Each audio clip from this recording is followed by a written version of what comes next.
Welcome to the Fight for Lysander event number 2, round number 2, game number 1.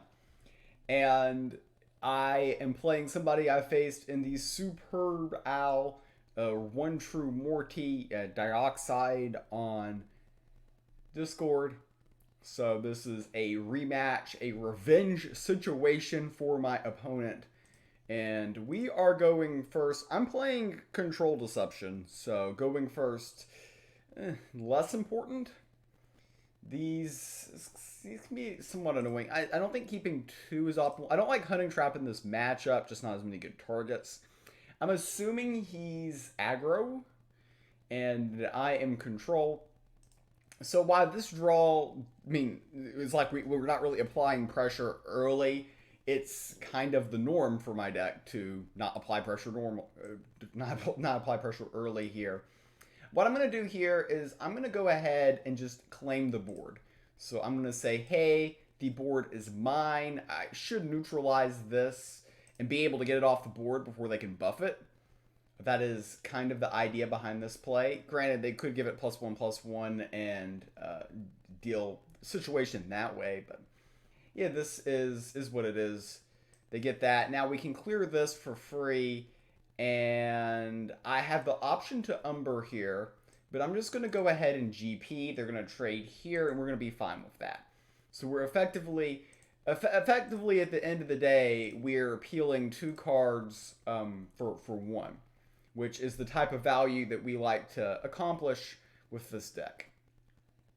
So they have another one on the board. The top deck Beguiling Blade is cool because I can flood the board. We'll save the Blade Borrower for a little bit later. So I would say this is a pretty good start here. My deck very slow and very value oriented, and just gonna try to slowly take control of this game. And okay.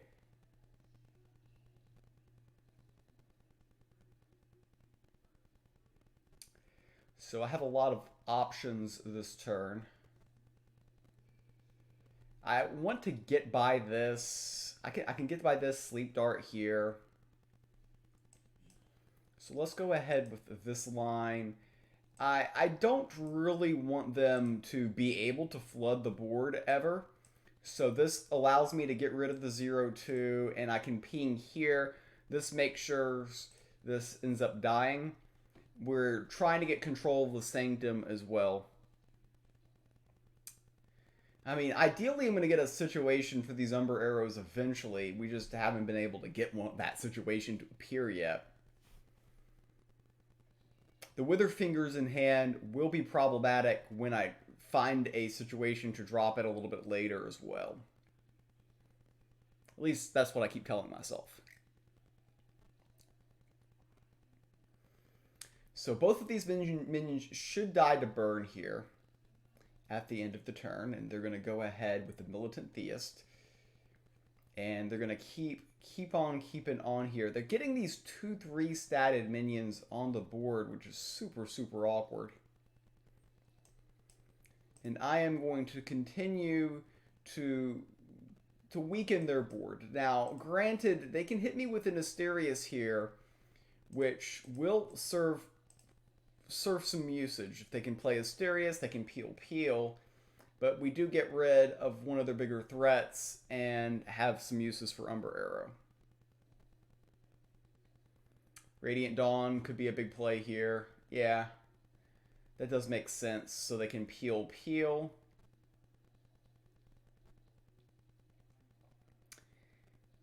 They are hanging in there for sure.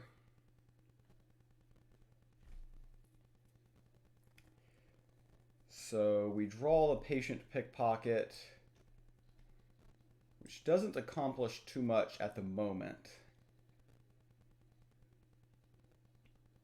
So what I'm worried about is his board getting a little bit too frisky.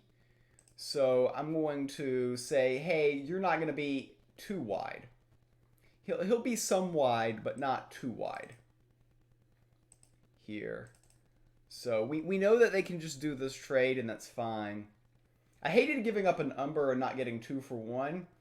But I just haven't had a situation, and we've got the second one in hand, and not super eager to toss out the Blade Bar, or just looking for the situation for the Wither Fingers.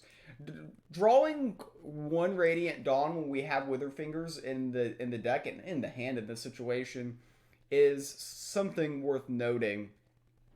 Makes my other makes my Wither Finger plays later a little bit less risky. And this, you could have argued that hiding this was a line because we're kind of a high value levy type of target. But okay, they're gonna improviser here. The idea of buying the improviser is they can get some more value. They're really trying to get a wide board, maybe Chaining of the Gods. Yeah, oh, Protective Benediction. That makes sense too. So they're going to give everything to health and protected.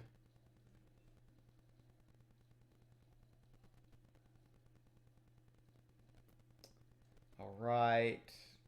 This is certainly a card.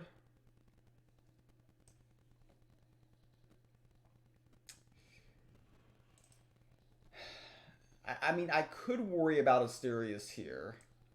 But we're just going to play the carriage for now. We'll copy their card and see, I guess, very soon what they have. And it is a second Chaining of the Gods? No, it's a Chaining of the Gods. They played Protective Benediction. And now they're going to play Chaining of the Gods. Probably weaken this. And they can't buff the smallest because this is a candidate for the smallest. Or they couldn't go for it, but it's very risky. So maybe +1/+1 and weaken this makes the most. Oh, they can buff the smallest now with this. So they top deck the Protective Benediction. And I think we're gonna see the chaining hit here. But then Wither Fingers will be pretty strong, and we're not super worried about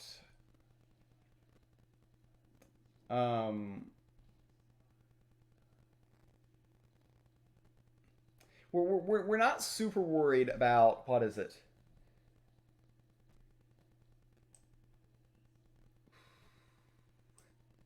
We're not super worried about Radiant Dawn. So they know I have Chaining of the Gods. That is something to keep in mind.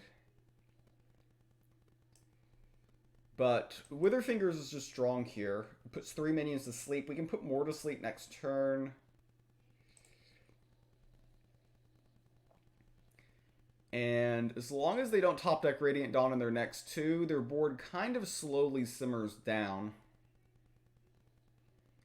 Maybe we play Umber to be safe. Okay, Light's Levy.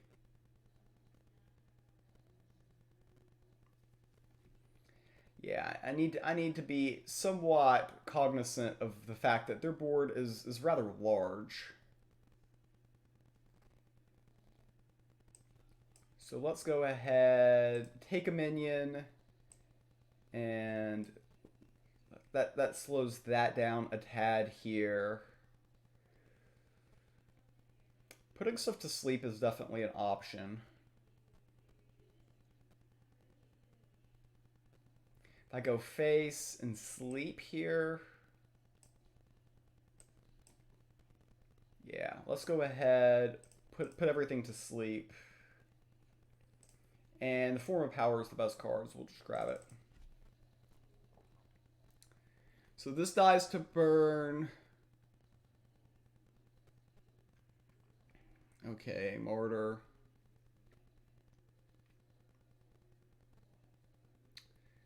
I haven't drawn any of my steel cards, which is kind of sad.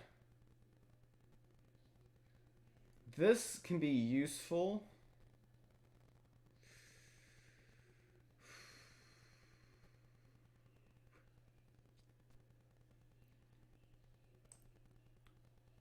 So let's do this. So the reason why I like this line here is we're going to leave them with a couple of really tiny minions.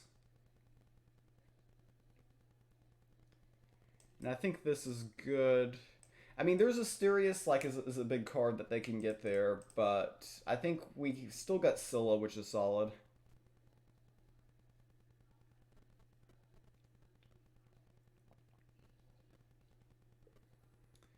And if they can't do too much, I mean, they can trade here. But these shouldn't be that big of an issue long term. Okay, they're going the wind-up roller. I think they're digging for Asterius.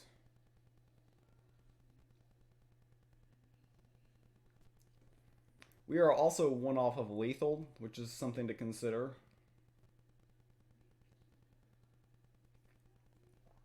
Like, I think just attacking and hiding here is just a very strong line. Because are we really... Okay, interesting. They did this. Oh, that does keep this alive. I guess that's their whole idea. That makes sense.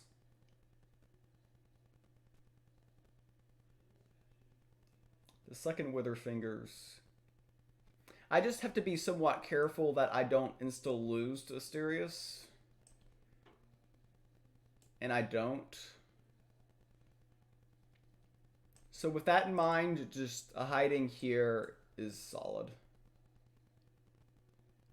I can Stone Skin here to be super, super safe. I don't need to buy from the Sanctum because there's nothing important going on. Wither Fingers should represent lethal in almost all lines here. Yeah. So we are able to get the victory in game number 1. Game number 1 went our way. We were victorious, so that's good. Game number 2 is what we're doing next. I'm unsure if I should pick Selena's Mark or Animal Bond against... I'm assuming this is zombies? Could be Anubians, actually. Okay, yeah, okay, they're playing Selena's Mark, which is almost always zombies. We always keep Chiron here and just save it for Necrosceptor. The question is whether or not I keep Selena, and I think I'm going to, because we have the early Beetle, and if we could get like a 2, if we can top deck a 2 play, then we go straight into Selena. Selena can carry these type of games. Really hard card for them to deal with if I can stick it on the board. But we like the turn 1 Beetle. We just need a turn 2.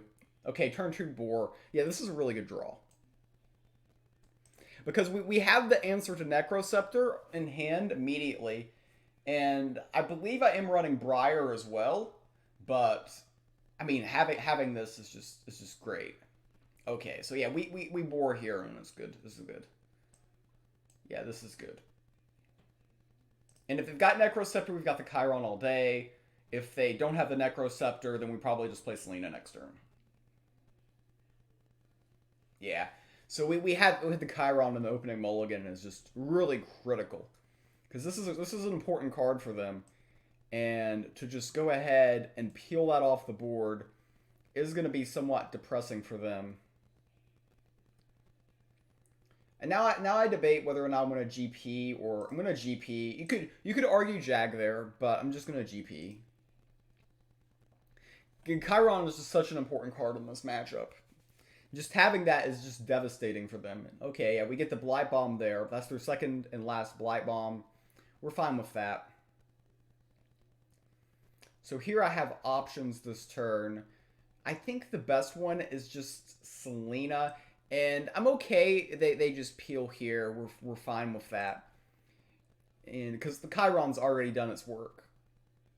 And Selena on the board is going to be really difficult for most of these zombie decks to deal with. Okay, so they're gonna get value out of this, which makes some sense. Aspect of the Pangolin, ooh, this can definitely get juicy. The awkward thing is, it's reverse synergy with Selena, but like they can't just let Selena live for a super long time either. So there is that. This is just the most solid minion to play on the board.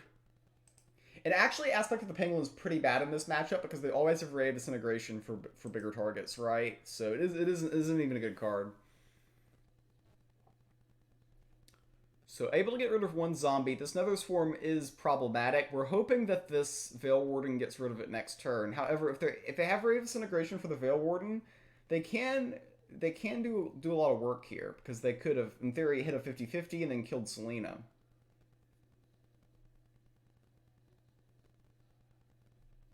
So they were afraid to attack with Nether Swarm Lord, which does indeed make some sense. If I could guarantee to hit the Veil Warden here with the aspect of the Penguin, I would totally be doing that. But I can't. So we're going to see where this hits. Okay. I mean, I'm not going to complain. So we get this to be confused. And I mean, I can play the broccoli here. I know playing the broccoli looks bad, but with Selena on the board, even if it hits here, there's lines with this, and this, which remove this, and with like, yeah. So there's things, and with this being confused, it's not guaranteed to peel the broccoli ever. So the aspect of the Penguin is kind of an awkward card. It's basically useless unless they find an answer for Selena. If they find an answer for Selena, it's super awkward for me.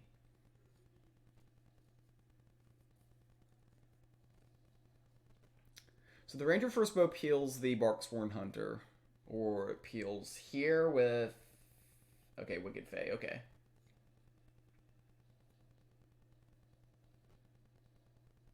So we get a Cyclops Defender, which can be very cool later here. And they do hit the 50-50 in the way they wanted to. So that's a 5-4. I'm going to see where this guy goes first. Okay, it went into here. So that's one of the places it could go into.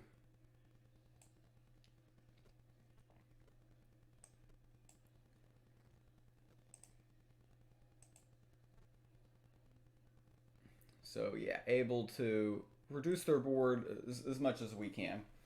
The Cyclops Defender is super solid. Of course, Ray of Disintegration's a thing for them.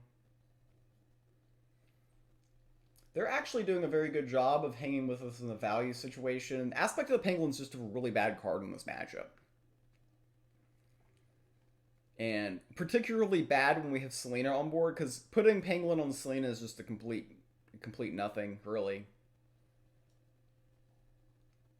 So we drew one Ray, and that's not very bad. Not bad for us, rather.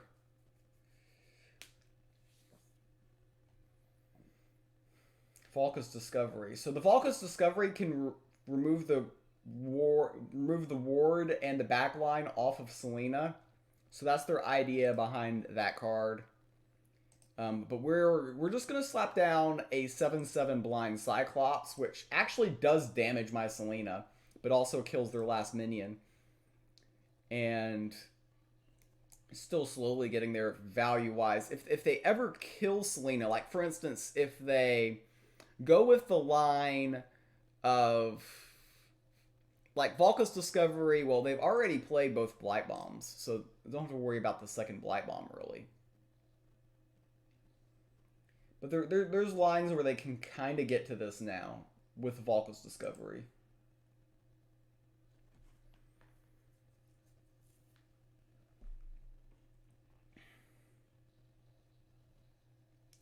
There's also situations where maybe I'm able to run them out of cards.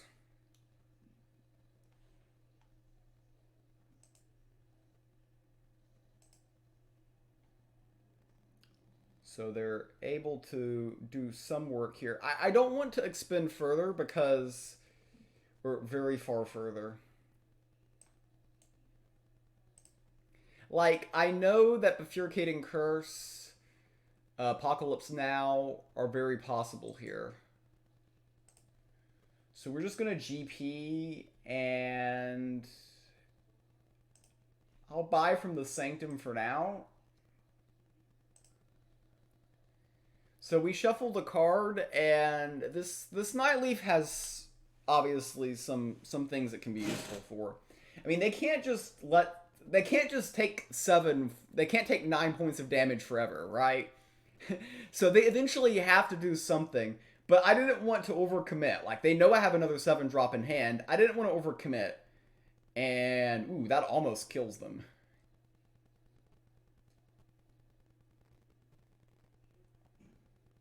There's actually outs I could hit with this, which wins.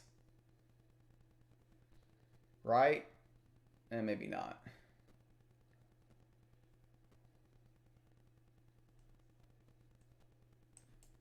We'll see what we get. First Phoenix is actually pretty good.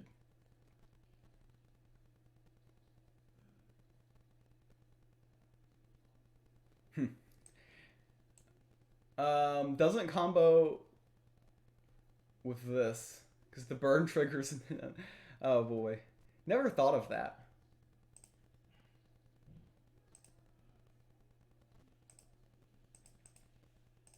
Never thought of that. Yeah, this looks so stupid. It just looks so stupid.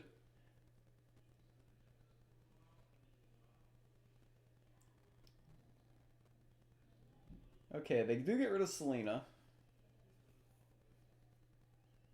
Keep a Furicated Curse will kill the Cyclops.